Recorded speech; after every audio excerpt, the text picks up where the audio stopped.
안녕하세요. 저는 이혼하고 지방생활 청산한 30대 여성입니다. 파란만장한 결혼생활 끝에 이혼을 하게 되었어요. 그 황당했던 지난날의 경험을 들려드리고자 사연을 올려봅니다. 저랑 남편은 각자 평범한 생활 끝에 만나게 되었는데요. 남편 사업장에 갔다가 남편이 먼저 관심을 표현해줘서 그 우연으로 만들어진 인연이에요. 결혼하기까지 반대 없이 진행이 되었고 결혼하고 나서도 늘 그래왔던 것처럼 평범하게 살았습니다. 그런 저희 가정에 특별한 일이 찾아왔는데요. 제가 결혼할 땐 시부가 혼자였거든요. 근데 제가 결혼하고 한 5년 뒤쯤에 시부에게 좋은 사람이 생겼어요. 시부가 재혼을 하게 된 거죠. 시부는 워낙 집돌이라서 집에만 박혀있는 사람이었는데 재혼할 여자를 만나면서부터 외출도 많이 했고 좀 활기찬 분위기로 바뀌었습니다. 시부의 그 변화가 좋아서 저랑 남편은 시부의 재혼을 진심으로 축하해줬어요. 시부에게 배우자가 생겨서 노후가 덜 쓸쓸하겠다며 안심도 되더라고요. 시부가 재혼하면서 제겐 없던 시무가 생긴 셈이었습니다. 일단 새로운 시무는 돈이 좀 있는 사람이었어요. 그 덕에 시부가 재혼하기 전에는 작은 빌라에 살았는데 재혼하고 나선 바로 이사를 하였어요. 시무가 마련한 15억짜리 아파트에 들어가게 된 거죠. 시무가 저희 식구 되자마자 끼친 영향력은 제법 강했어요. 시부의 살림이 나아졌을 뿐 아니라 저희 살림까지 도움을 주었습니다. 제 남편이 음식 사업하고 있는데 시무가 엄마 노릇하고 싶다면서 남편에게도 사업 자금을 두둑히 지원해 준 거예요. 덕분에 남편은 사업장을 확장 및 성장시키는 데 큰 도움이 되었어요. 그 덕분에 남편은 시무를 금세 엄마로 인정했습니다. 시부도 시무를 자기 집안을 살린 구세주 같은 사람이라며 전적으로 신뢰했죠. 저도 처음엔 시무의 그런 통 큰 마음과 포부가 멋있어서 같은 여자로서 존경했습니다. 그리고 남편이 잘 되는 건 당연히 저한테도 좋은 일이니까 더할 나위 없이 시무에게 고마웠어요. 그런데 무언가 이상한 기운을 받았던 건 정말 자각하지 못하고 있을 무렵부터 느껴지기 시작했어요. 시무가 유난히 저만 차별하는 것 같은 느낌이 드는 겁니다.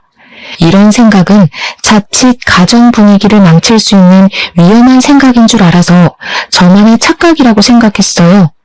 하지만 시간이 지날수록 시무가 어느 시점에서 저를 차별적으로 대하는지가 다 느껴지더라고요.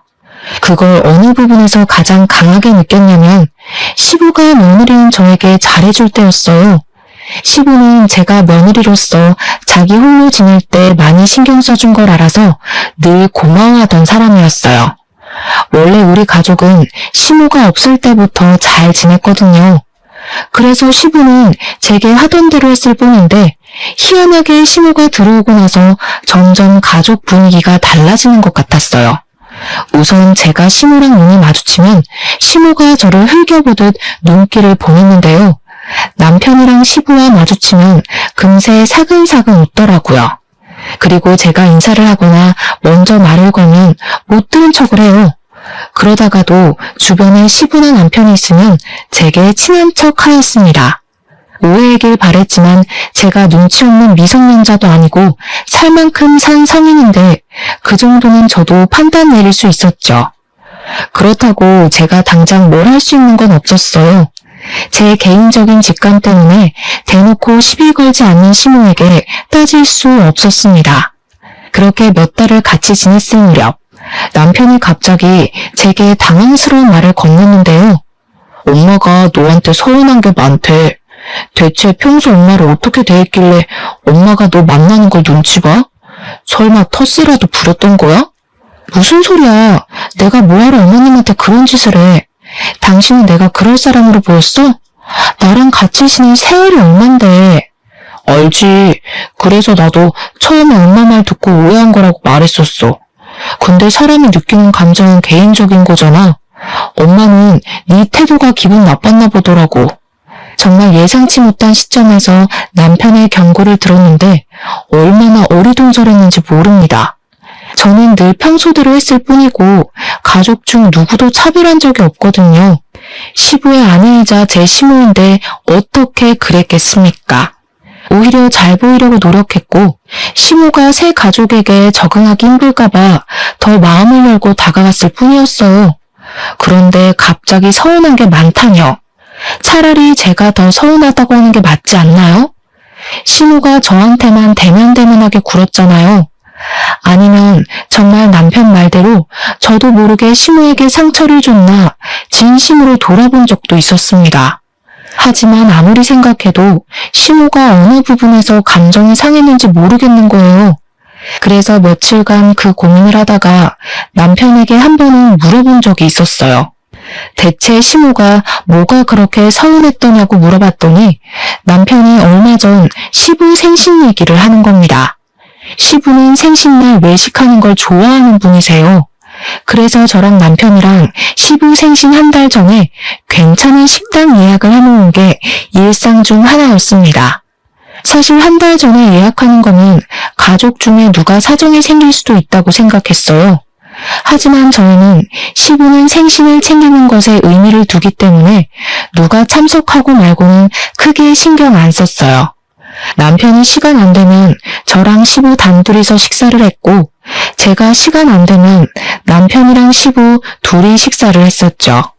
그게 저희 가족에서 암묵적인 룰 같은 거였어요.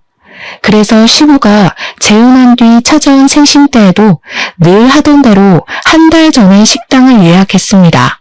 근데 시모가 갑자기 시부 생신 하루 전에 참석을 못할 것 같다고 하는 겁니다.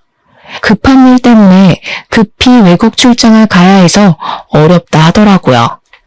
그래서 시부 생신 하루 전날에 시부모님 둘이서 생신 축하를 미리 했다고 했어요. 그렇다고 저랑 남편이 시부 생신을 안 챙길 순 없는 노릇이었습니다. 시부모님 하루 전날 생신을 챙기게 됐다고 저희한테 언지를 준 것도 아니었어요. 이미 축하 자리를 다 가진 후에야 말씀하셨거든요.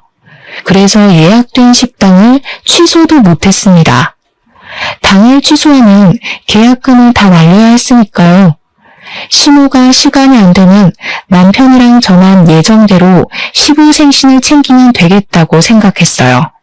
때문에 예약 취소는 안 했고 그 다음날 시모 없이 시부랑 당일 만나서 식사했었죠. 근데 시모가 그게 서운했다고 하는 겁니다. 남편이 들었던 시모의 말은 이랬어요. 시부의 배우자가 빠졌는데 어떻게 많은 가족들끼리만 모여서 식사를 할 수 있냐고 했다는 거예요. 그러면서 제가 자기 소외시키는 것 같았다 하대요? 소외라뇨. 말 같지도 않은 소리입니다. 저는 시모의 판단에 진심 당황스러웠어요. 남편은 저와 같이 했던 시간이 더 길기 때문에 제가 그런 일도 아니었다는 걸 이해해줬어요. 하지만 제게 한 번 더 조심스레 경고를 해주더라고요. 엄마가 마음이 여린 사람 같으니까 당신이 좀 더 신경 써줘. 아무래도 엄마가 우리 식구끼리만 똘똘 뭉쳐있다고 생각하는가 봐. 나랑 아빠는 같은 혈육이라 괜찮은데 어떻게 보면 당신은 생판 나는 거잖아. 그래서 엄마가 괜히 불편하게 느끼는 것 같아. 어렵겠지만 당신이 더 젊으니까 노력 좀 해주라. 너무 어이없었지만 그래도 이때까지는 남편 말대로 제가 더 노력하고자 마음먹었습니다. 저 하나로 인해 좋았던 가정 환경을 망치고 싶지도 않았고 또 제가 의도하지 않은 언행이나 표정으로 인해서 시모가 과민하게 받아들였을 수도 있다고 생각했거든요.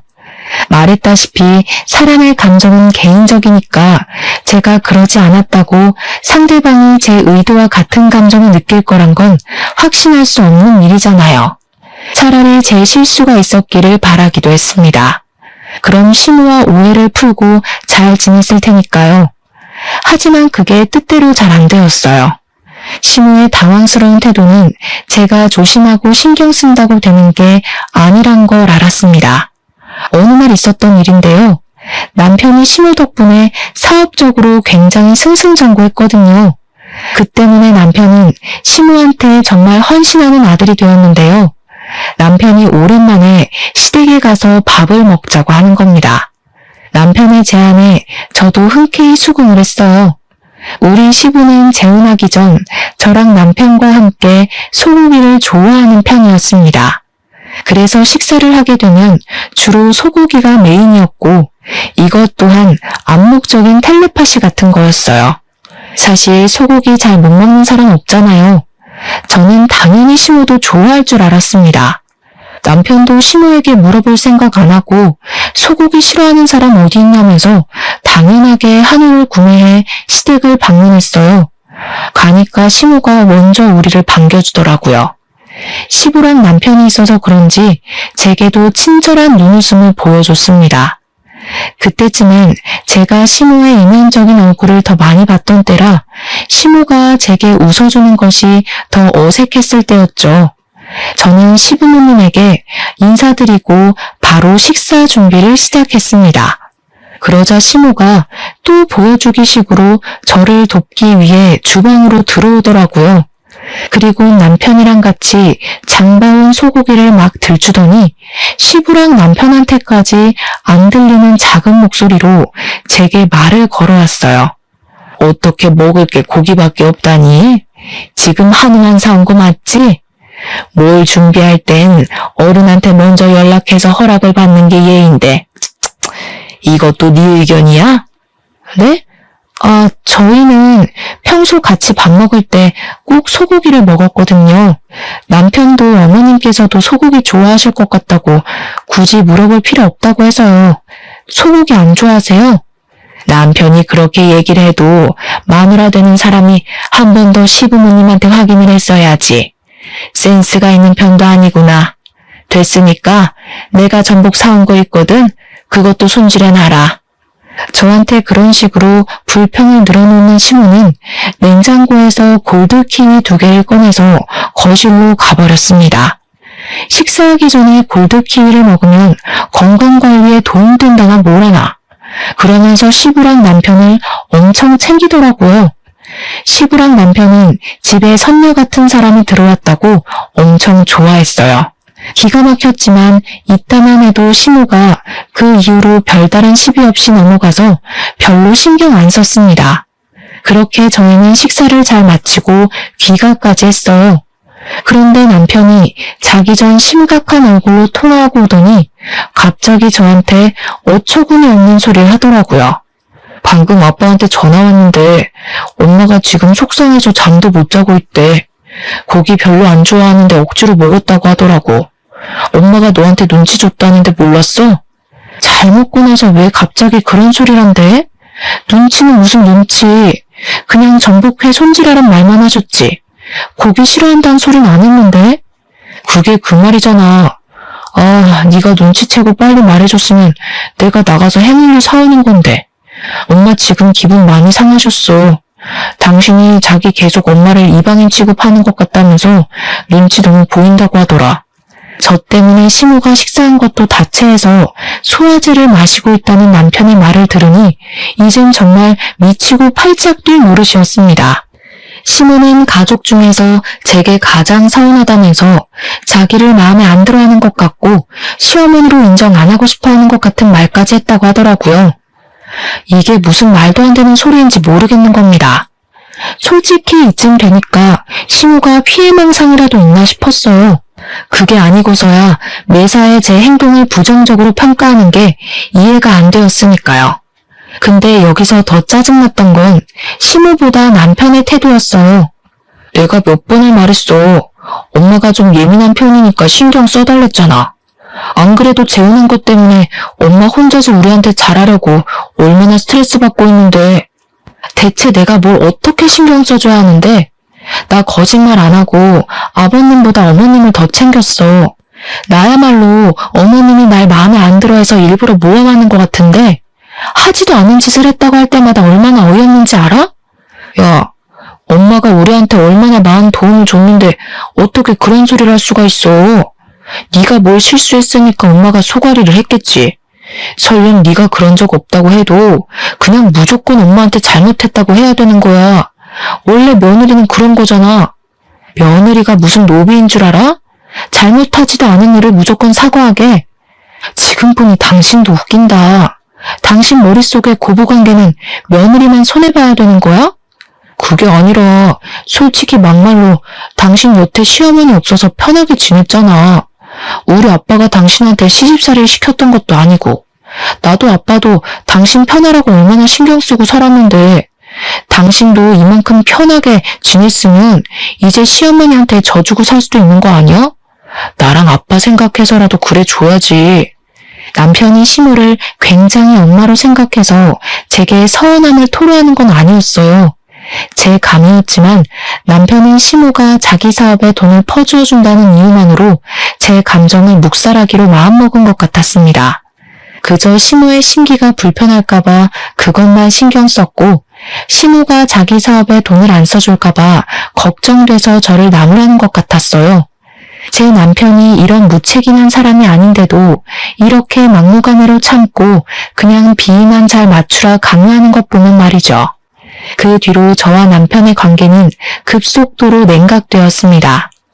제가 일방적으로 남편을 상종하지 않았기 때문이었어요. 남편과 대화를 하면 어쩔 수 없이 시모의 존재가 튀어나오기 마련이었고 그럼 저희는 사이 괜찮다가도 그날 하루를 통째로 망치게 되었으니까요.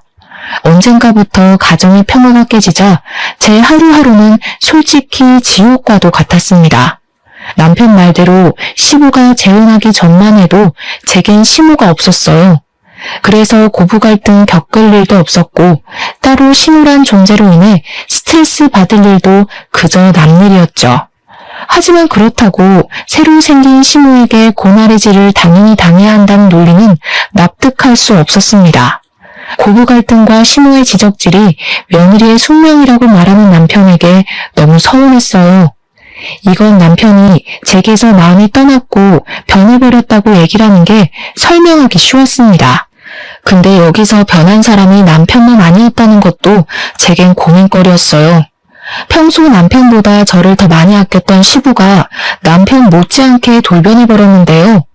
시모가 그간 무슨 입김을 불어넣었는지 저를 바라보는 시부의 눈빛이 예전 같지 않은 겁니다. 심지어 시부는 남편보다 훨씬 감성적인 사람이라 제가 힘든 것에 대해 유독 많이 신경 써주었는데 어느 날은 저를 따로 부르더니 정말 서운한 소리를 하시더라고요. 너 시애미가 돈 대준다는데 시험관이라도 해볼래? 너도 이제 40을 바라보는 나이인데 아이 가지려면 아무래도 서두르는 게 좋지 않을까 싶어서. 사실 저는 난임이라서 아기를 포기하고 살고 있었습니다. 그건 남편과 시부도 당연히 알고 있는 사정이었어요. 솔직히 초반에는 제가 빚을 내서라도 아이를 가지려고 했었습니다. 그런데 남편이랑 시부가 미리 시험관에 대해 조사를 해오더니 생각보다 쉽지 않은 일임을 알고서 굳이 권유하질 않았어요. 아무래도 시험관을 하면 산모 몸이 많이 망가진다고 하더라고요.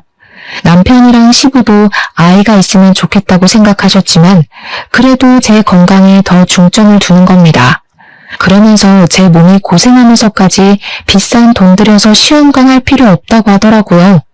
우리끼리 잘 먹고 잘 살면 된다고 해서 아이 문제는 그 이후로 더 이상 언급이 안 되고 있었던 부분이었어요. 근데 시모가 시부한테 왜 저랑 남편 사이에 아이가 없냐고 물어본 것 같더라고요. 그래서 시부가 어쩔 수 없이 제가 난임이라는 걸 시모에게 밝힌 것 같았죠. 시부는 제가 상처받을 걸 고려해서 시술을 단 한 번도 물어본 적이 없는 사람이라 했잖아요. 근데 무슨 바람이 불었는지 갑자기 시험관을 제안하는 겁니다. 너무 당황스러웠어요. 아버님, 손주는 필요 없다고 하셨잖아요. 그래도 그땐 이제 막 30대로 올라왔던 때라서 체력이 괜찮았지. 지금은 못해요. 갑자기 왜 마음이 바뀌신 건데요?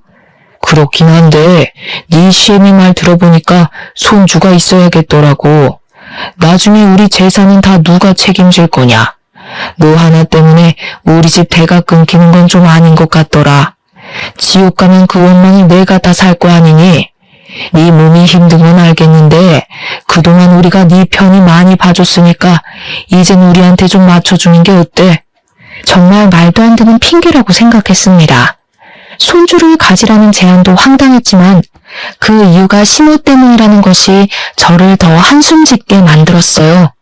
제가 시무를 굳이 마주치지 않아도 남편이랑 시부 때문에 항상 시무의 존재를 느껴야 했는데요. 그게 어느 순간부터 너무 진절머리 나더라고요. 시간이 지나다 보니까 시부랑 남편만 봐도 시무가 떠오르곤 했어요.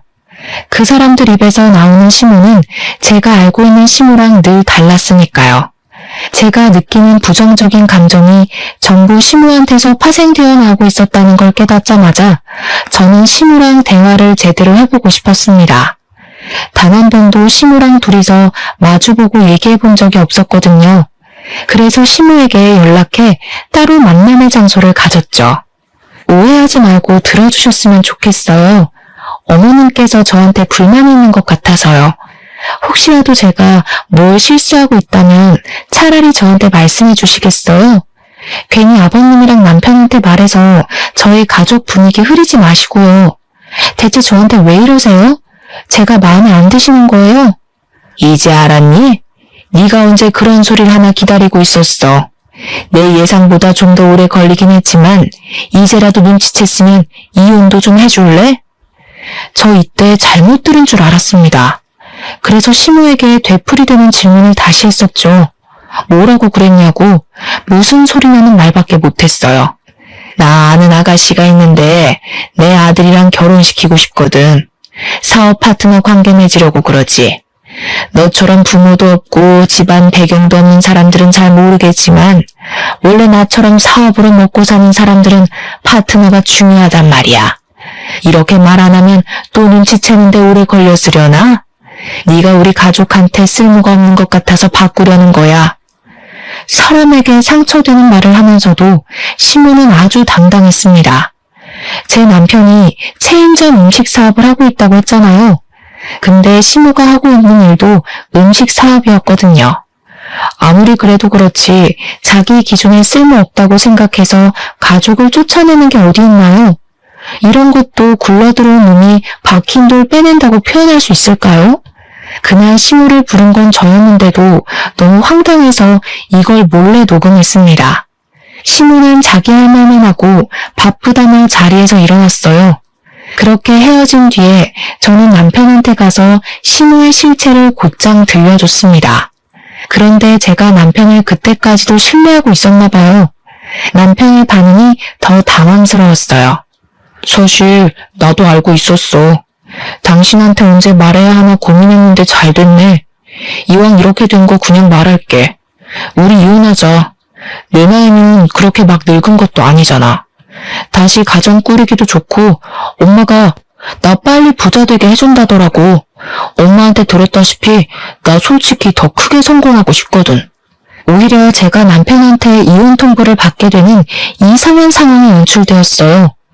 마지막 지푸라기를 잡는 심경까진 아니었는데도 그게 제게 마지막 지푸라기와 같은 기회가 되어버렸습니다.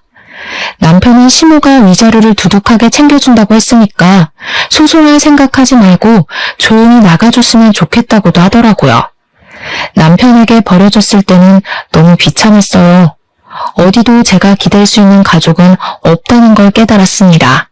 처음엔 당황해서 말문이 막혔지만 나중에는 생각할수록 눈물만 나오더군요. 제가 어떠한 결정도 내리지 못하고 있을 때 시무가 저를 한 번 더 찾아온 적이 있었어요. 남편은 일을 하러 가서 저밖에 없는 집에 찾아오신 거였죠. 아들한테 들었다. 벌써 둘이 얘기 끝냈다면서? 약속대로 위자료는 네가 소송해서 받을 돈보다 넉넉할 거야. 이 정도면 너도 그렇게 서러운 입장은 아닐걸? 그동안 우리 식구 위해서 수고한 노력이 가상해서 꽤 많이 쳐줬어. 서로 잘해보자고 이러는 거니까 너무 서운해하지 말았으면 좋겠네. 제 생각엔 처음부터 이럴 작정이었던 것 같은데 정말 그깟 사업 때문에 멀쩡한 식구를 내쫓으려는 거예요? 몇 번을 말해야 알아듣는 거니? 다신 우리 식구 앞에 나타나는 일 없었으면 좋겠어. 내 아들이 재혼했는데도 그 앞에서 걸리적거리면 돈 떼먹는 짓이나 마찬가지니까 조심 좀 해주고. 그렇게 시무는 떠났지만 제가 이혼 합의서에 도장을 찍을 때까지도 저를 붙잡는 사람 아무도 없었습니다. 그렇다는 말은 결국 시무를 말리는 사람도 없었다는 거죠. 근데 제가 집을 떠날 때 시부가 제게 마지막으로 그런 말을 하더라고요. 살다 보니 손주의 존재가 중요한 것 같아서 그러는 거니 속상해하지 말라고요. 그러니까 시부는 제가 시험관 수술을 하기 싫어서 차라리 이혼을 선택한 거라고 알고 있었어요. 시모가 시부에게 나쁘게 보이고 싶지 않아서 또 거짓말을 쳐놓은 것 같았습니다.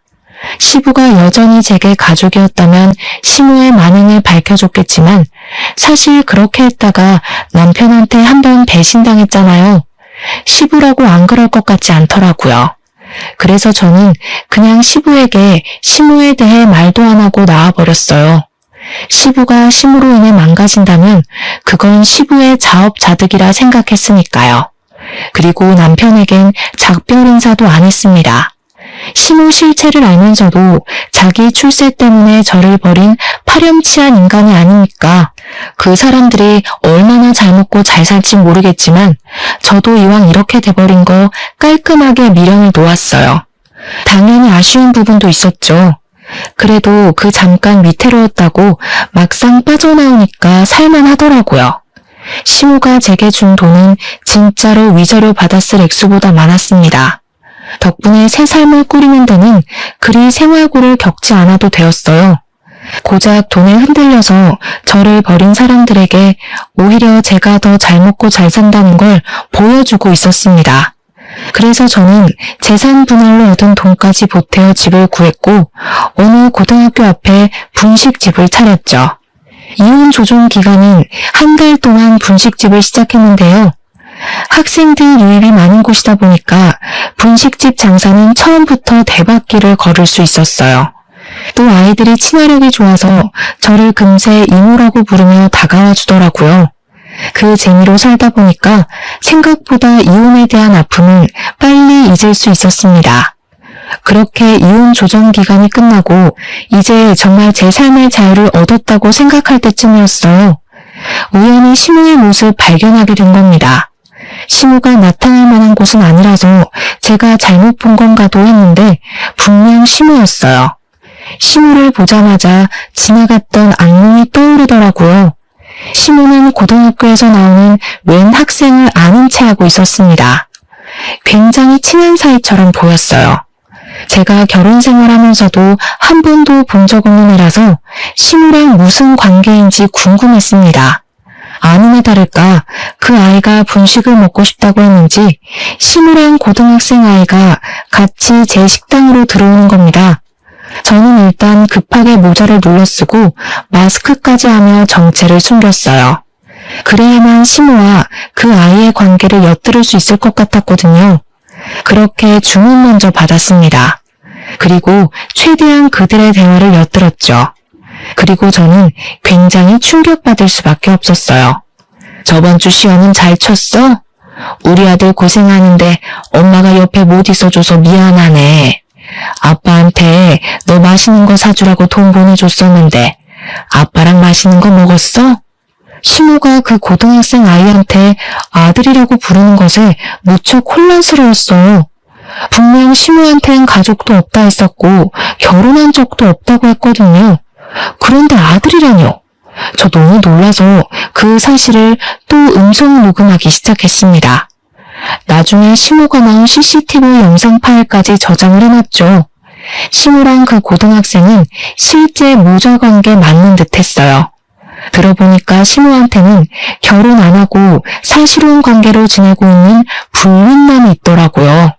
그 불륜남을 시모가 아이의 아빠라고 부르고 있었고 마찬가지로 아이도 시모와 그 불륜남을 부모라 칭하고 있었습니다. 그 관계는 시부랑 재혼하기 전부터였고 시부에게 접근한 건 시모 아들 빼곤 불륜남과 서로 짜고 치는 고스톱인 것 같았습니다. 시모는 자기 아들을 향해서 집이 곧 구해질 것 같으니 같이 살 날이 머지 않았다는 말을 하더라고요. 그러면서 자기 아들한테도 출장 얘기를 했는데 그 출장 얘기를 가만 들어보니까 얘기가 익숙한 겁니다. 생각해보니 제가 이혼하기 전 시모가 시부에게 한 번씩 출장 간다고 하고 집을 비울 때가 있었거든요. 그때 하던 변명과 거의 비슷한 거 아니겠어요? 그걸 들으니까 촉이 딱 오더라고요. 시부는 자기 아들에게 출장 얘기를 하고 시부랑 남편 있는 집에 가 다른 가면을 끼고 한 가정의 아내인 척 새엄마인 척 했던 거예요. 그건 바로 다 시부의 재산을 빼돌리기 위함이었죠. 결국 시모가 시부에게 거짓말하면서 출장을 갔던 이유 또한 사실 불륜남이랑 자기 아들을 만나러 다녔다는 것과도 일맥상통하는 셈이었습니다. 당시 시부가 갖고 있던 재산은 아파트 한 채와 남편의 가게였어요. 얘기하는 걸 듣자 하니 시모가 확실히 그걸 노리고 있었습니다. 너무 놀라운 사실이라서 몰래 더 알아보니까 시부 앞으로 들어간 사망보험금도 시모가 노리고 있었더라고요.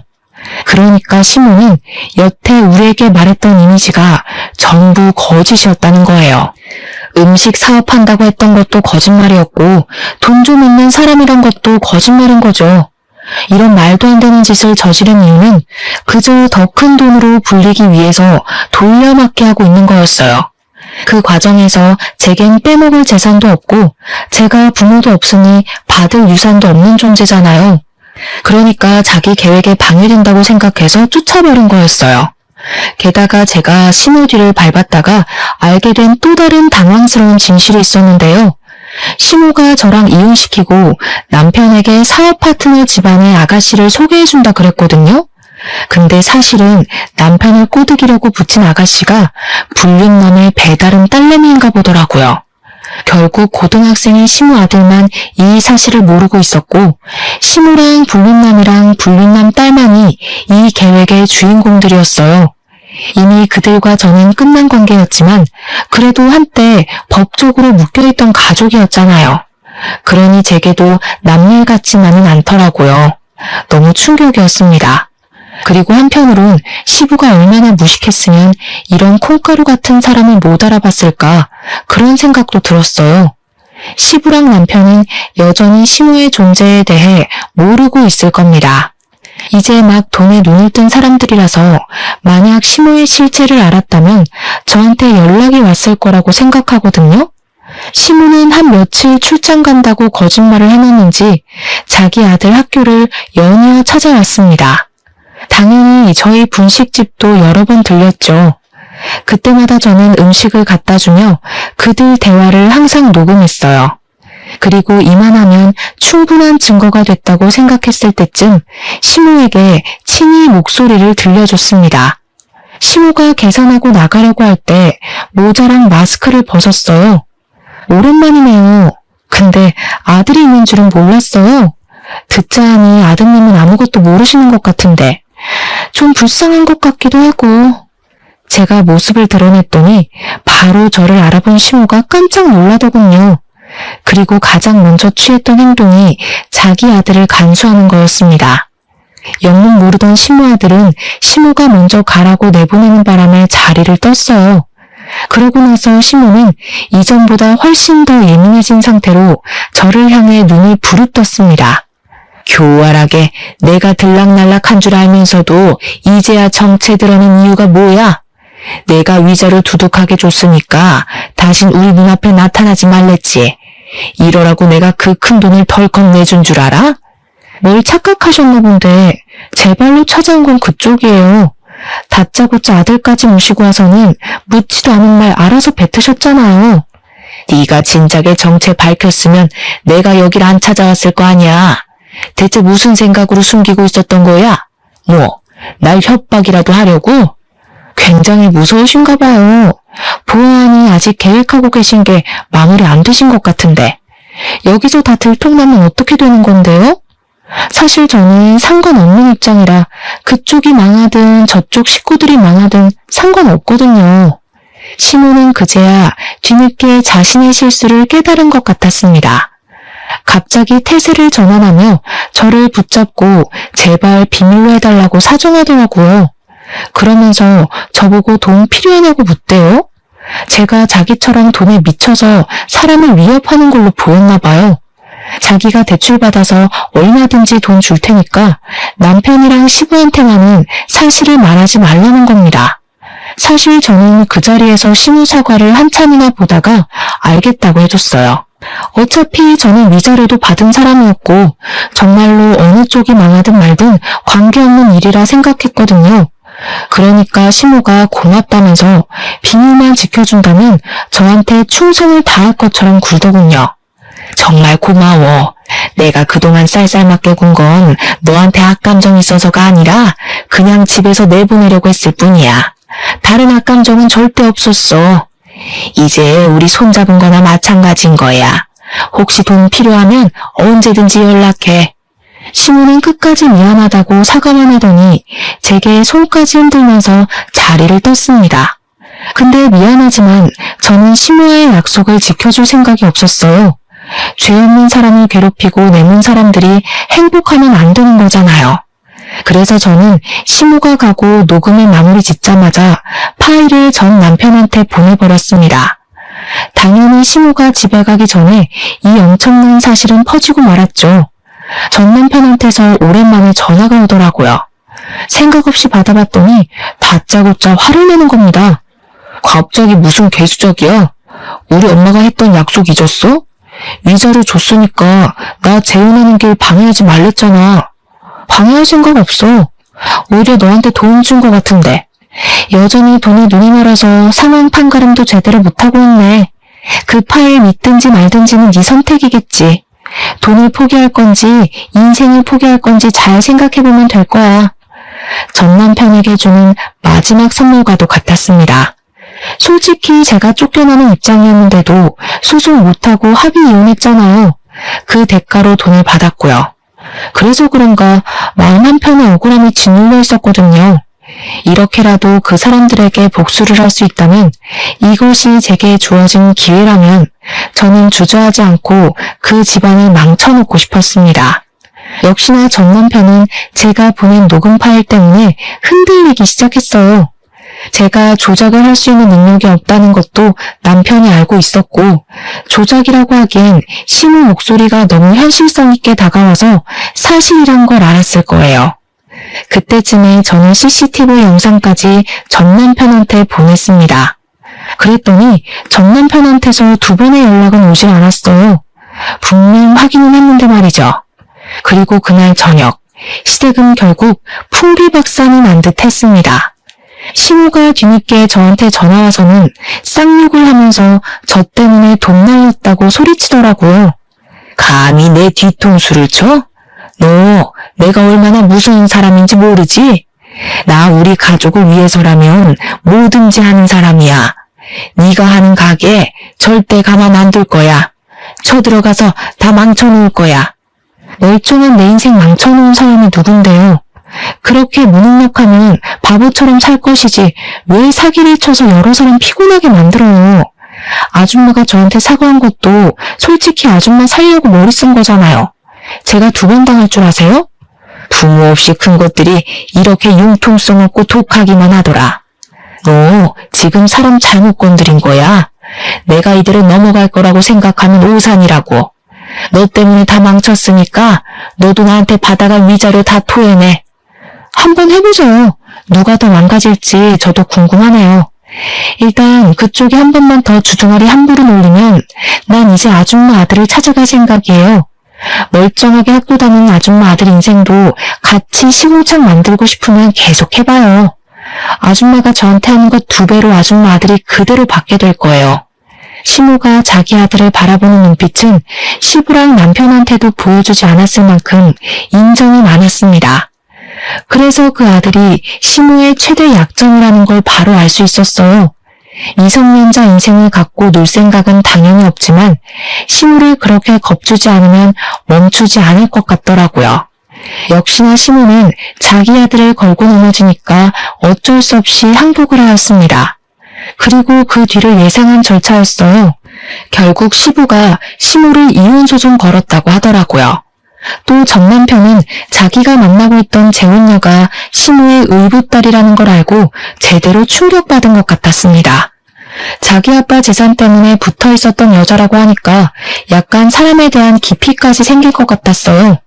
나중엔 저한테까지 연락이 오더라고요. 연락 와서는 미안했다고 다시 재결합할 수 없겠냐고 애걸하는 거 아니겠습니까? 당신 말대로 내가 진짜 돈에 눈이 멀었던 거야. 미안해. 내가 당신한테 얼마나 큰 실수를 했는지 감히 다 말할 수 없을 정도겠지만 앞으로 반성하면서 살게.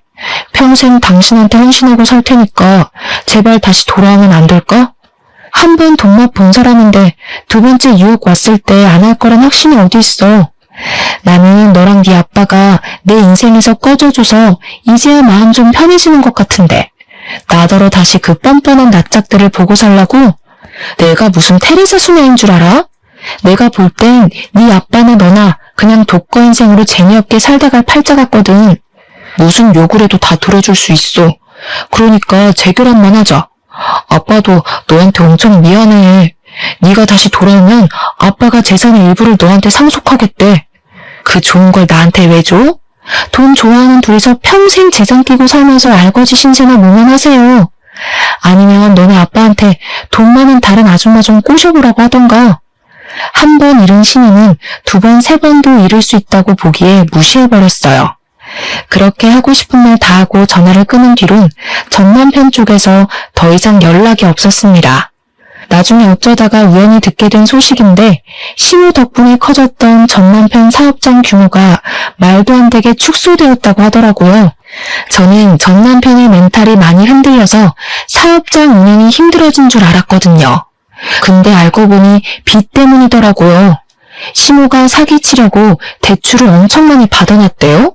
게다가 시부 몰래 시부 앞으로도 대출을 몇 번 받았고 시부가 신우를 향한 신뢰 때문에 의심 없이 대출을 해준 적도 있었다고 했어요. 그래서 신우 앞으로 된 빚이 너무 많았는데 시부가 이혼하면서 그 빚을 나눠 갚는 바람에 전 남편이 큰 사업장을 계속 운영할 수가 없었던 거죠. 안타깝게도 사업장을 축소하자마자 매출이랑 바로 직결이 되어 수익이 뚝뚝 떨어진 것 같았습니다. 집도 팔고 작은 집으로 이사 갔다는 말을 들었는데 사실은 그게 아니라 남편 사업장에 있는 사무실에다 자리를 깔아놓고 자고 먹는다는 얘기도 있었어요. 그 동네만 가도 주민들이 알아서 다 얘기를 해주니 그 사람들 소식은 딱히 궁금할 새가 없더군요. 뭐가 진실인지 몰라도 우선 어렵게 지내고 있는 건 맞는 듯 했어요. 잘 되었다고 생각합니다. 다른 사람의 인생을 함부로 대했다면 그만한 대가는 감안했어야 한다고 생각해요. 저도 그걸 전 남편과 시부, 시모를 보고 잘 배웠기 때문에 함부로 누구를 벼랑 끝에 내모는 짓은 하지 않을 겁니다. 그런 말도 있잖아요. 내가 대접받고 존중받으려면 내가 먼저 다른 사람을 그렇게 대해야 한다고요. 여러분들도 더불어 사는 사회에서 누군가를 짓밟고 내 인생을 일으켜 세우지는 마셨으면 좋겠어요. 그럼 여기까지 쓰도록 하겠습니다. 감사합니다.